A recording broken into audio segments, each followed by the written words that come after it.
Chapter 11 Lemuria. And Jehovah Elohim planted a garden eastward in Eden, and there he put the man whom he had formed. Genesis 2:8. There has been much discussion regarding the topic of the terrestrial paradise. Max Handel sustained that the terrestrial paradise is the astral light, yet he did not inquire into what the word terrestrial signifies.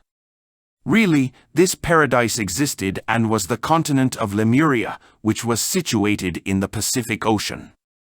It was the first dry land that existed in the world. The temperature during that time was extremely warm. But there went up a mist from the earth, and watered the whole face of the ground.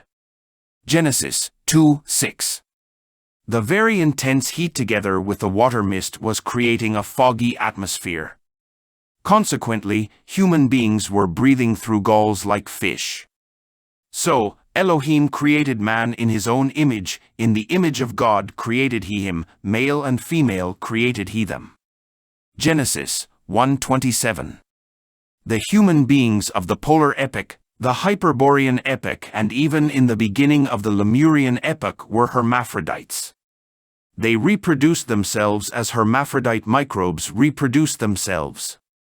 In the earliest times of Lemuria, there was almost no differentiation between the human species and the animal species.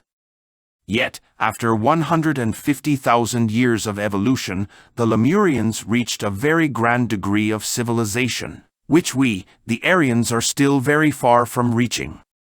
It was the age of gold, it was the age of the Titans.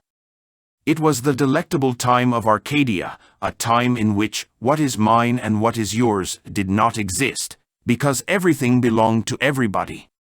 It was the time in which the rivers were pouring forth milk and honey. The imagination of the human being was an ineffable mirror in which the panorama of the starry heavens of Urania was solemnly reflected. The human being knew that his life was the life of the gods. The one who knew how to play the lyre was shaking the divine fields with his delectable melodies. The artist who was handling the brush inspired himself with the eternal wisdom. He gave to his delicate sculptures the tremendous majesty of God. Oh, the epoch of the Titans! It was an epoch in which the rivers were pouring forth milk and honey. The Lemurians were of a high stature and they had a broad forehead. They wore symbolic tunics, which were white in the front and black in the back. They had flying ships and boats propelled by atomic energy. The lighting system used in the Lemurian structures was made from nuclear energy. They reached a very high degree of culture. Such were the times of Arcadia. The human being knew how to listen to the voice of the gods through the 7 vowels of nature. The 7 vowels I, E, O, U, A, M, S were resounding in the Lemurian bodies with all of the ineffable music of the accentuated rhythms of the fire. The Gnostic disciple must vocalize for 1 hour daily the vowels in the described written order. Each vowel must be prolonged as follows, emptying the lungs with each intonation.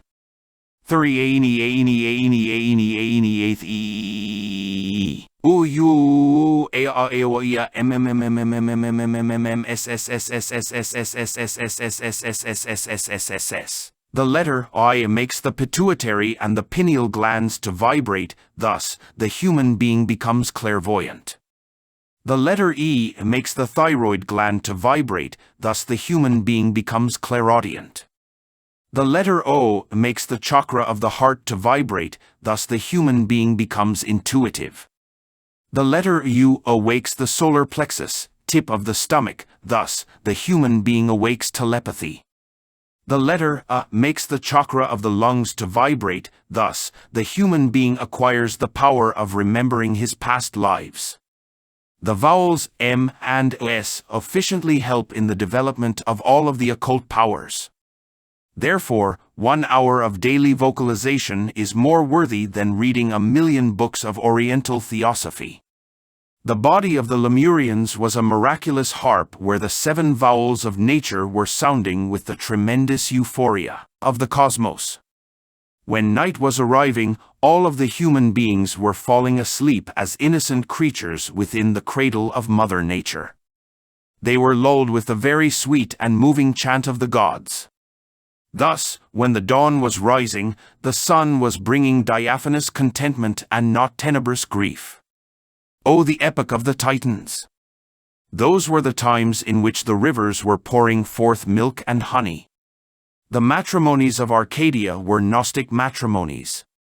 Then, the human beings were performing the sexual connubii under the commands of the Elohim, and as a sacrifice on the altar of matrimony, in order to provide bodies to the souls who needed to reincarnate. Fornication was completely unknown, and there was no pain in giving birth. Throughout many thousands of years, Lemuria was sinking within the boisterous waves of the Pacific Ocean. Meanwhile, the Atlantean continent was emerging from the bottom of the ocean.